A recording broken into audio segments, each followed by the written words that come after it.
Hi guys.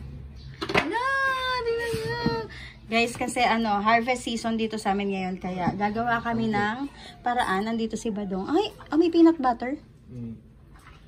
Gagawa kami ng paraan para mabawasan yung mga langaw. Di na lang kami ni Badong ng pangdikit. Tapos ilalagay namin dito sa mga karton-karton na pinunit-punit namin. Tapos ikakalat to sa buong bahay, di ba Dong? Para dyan sila didikit. Ganun pala yan.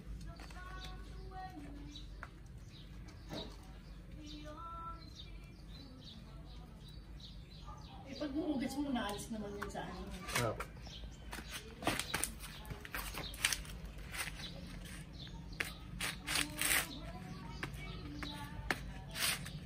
Ngayon na ako nakakita ng ganito. Kasi sanay ako nung ano lang talaga. Yung nabibili, yung pinaghihiwalay lang. Di ba ma? Pinaghihiwalay lang tapos yun na yun. Yung poultry kasi dito guys, dahil nakakaperwisyo talaga sila ng langaw. Namimigay pala sila ng mga ganitong pandikit. Para kahit pa paano makabawas. Ganyan lang yan. Ayun, yun, hindi ako wala yan. Ay, may lumapit na. Ay, oo nga. Guys, tingnan nyo, may dumikit na.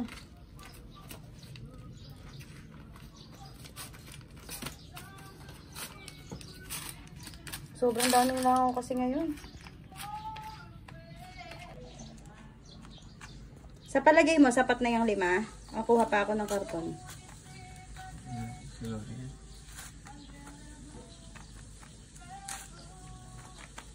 Mahirap kasi ng ano talaga, malangaw. 2 na siya. Uy, may kumapit na ulit oh. Sige, lumapit kayo, lumapit kayo. Ayun, meron sa kabila. Ay.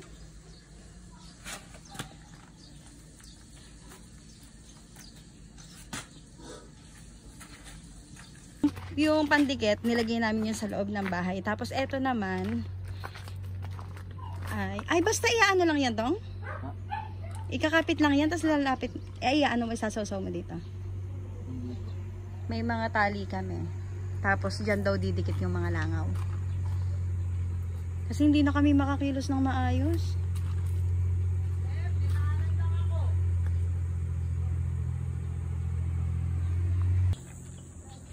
Yan, tatali lang dyan. Tapos, ididiretso mo muna para sasabitan natin ng ano.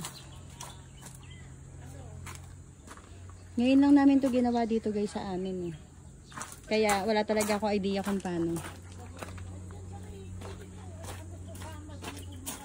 Grabe kasi ito yung isa sa pinaka problema namin dito sa probinsya pag harvest season ng mga poultry. Ayan kasi nagaano talaga yung mga langaw sobra. So sa katulad naming business, yung mga kainan, sobrang ano talaga nito sa amin. Sobrang laki ng epekto. Thank you at shout out sa pinsan ko si Badong. Thank you.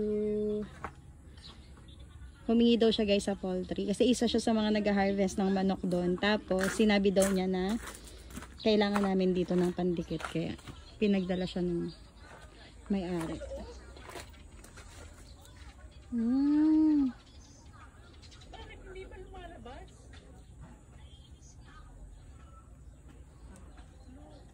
Ayan, ganyan lang siya.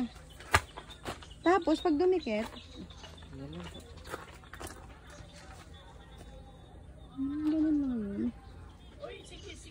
Yung buong poultry po ganyan eh. Yan, may bago na tayong banderitas guys. Happy Fiesta! Ito yung ano ko. Konteng tama dong.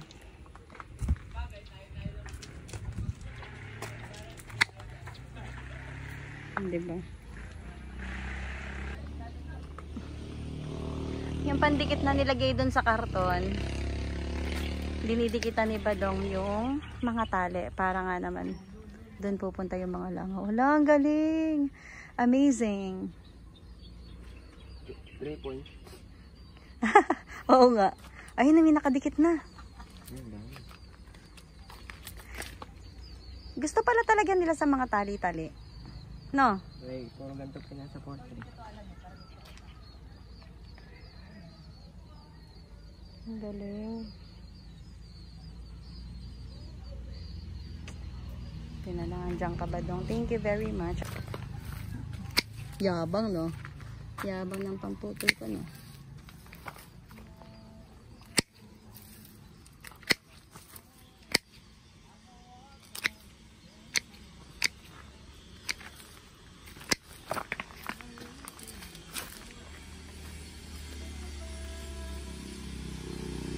Ay, salamat.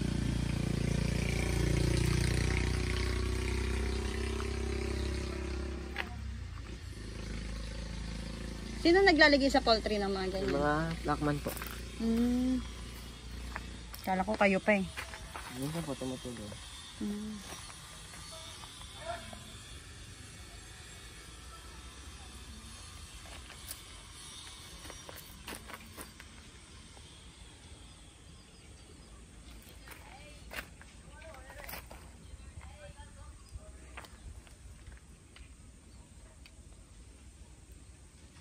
Ayan, may mga dumidikit na ba doon? Hala, parang bawat tali meron na. No? Pati dito sa garden guys, nagpalagay ako. Dahil sa sobrang dami ng langaw.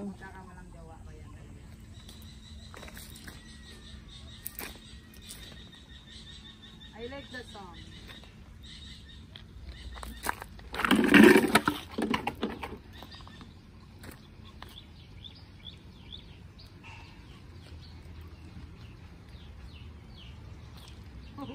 Okay lang.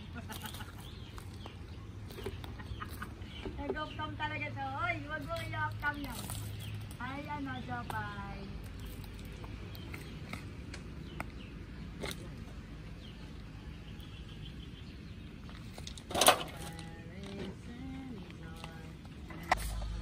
Hanggang dito sa backyard guys, naglalagay sila dong ng mga tali. Ayun o.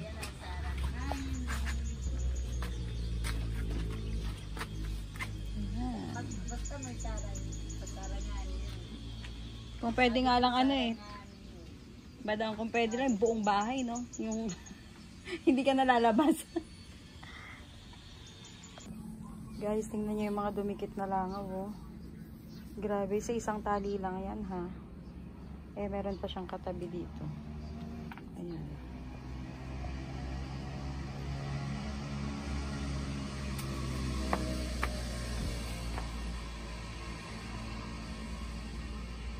Tingnan niyo yung dalawang tali na to guys. Punong-puno na sila ng langaw. Grabe. Grabe to. Ang laking tulong nitong ginawa ni Badong. At least, di ba? Punta pa tayo sa kabila. Tapos guys, ito naman yung nilagay namin dito sa may daan na namin papunta sa backyard. Tingnan nyo lahat din ng mga nilagay ni Badong na tali. Ayan, oh. Grabe, wala talagang ano guys, walang bakante sa lahat ng mga tali. Grabe. Imagine niyo kung gaano siya nakaka-apekto talaga sa kilos namin sa araw-araw guys. Tingnan nyo. Kaya ang ginawa ko, nagpaiwan ako kay Badong ng yung paste na nilalagay para kung sakaling kailanganin, palagay ko kaya ko nang gawin kasi nanood naman ako sa kanya kanina. Tingnan nyo guys, oh. Grabe.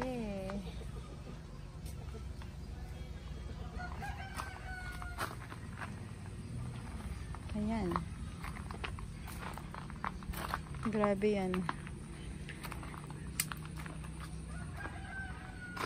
Tapos wala tayong pinalampas kasi sabi nga ni Badong, total nandito na rin lang, 'di ba? Eh di maglagay na kami sa mga pwedeng paglagyan. So ito dito, parang gusto ko palagyan etong gilid na to. Or baka ako na lang sa isang araw kasi ano napanood ko naman kung paano niya 'yun gawin. So dito parang gusto ko maglagay guys dito. Ayan. At ng tali na 'yan, nilagay din yan ni Badong kanina at lahat din yan ay may laman. Grabe, 'di ba? Meron pang isa dito. Ito pa yung isa, guys. Ayan, oh, tingnan nyo kung gaano kadaming langaw. 'Di ba? Ayan, oh. Grabehan. Pero sabi Sabi ni Badong, mga ilang araw naman daw yung effect nung ano na yan, ng pandikit na yan. Kaya pa siguro pagka napuno daw to, sabi niya, kunwari itong isang line na to napuno, tatanggalin daw, huhugutin lang yung isa na yon, yung pinakabuhol doon, tapos pwedeng palitan ng tali para maglagay ulit ako ng pandikit. Grabe guys, lalagay ko yung ano ko doon para makita nyo. Tingnan nyo kung gaano siya kadami. Diyos ko, medyo kinikilabutan ako habang ginagawa ko tong vlog na to, pero gusto kong ipakita sa inyo kasi ito talaga yung isa sa mga kinakaharap na problema namin dito sa probinsya, kasi syempre pinagkakabuhayan din dito yung mga pag-aalaga ng mga hayop, 'di ba?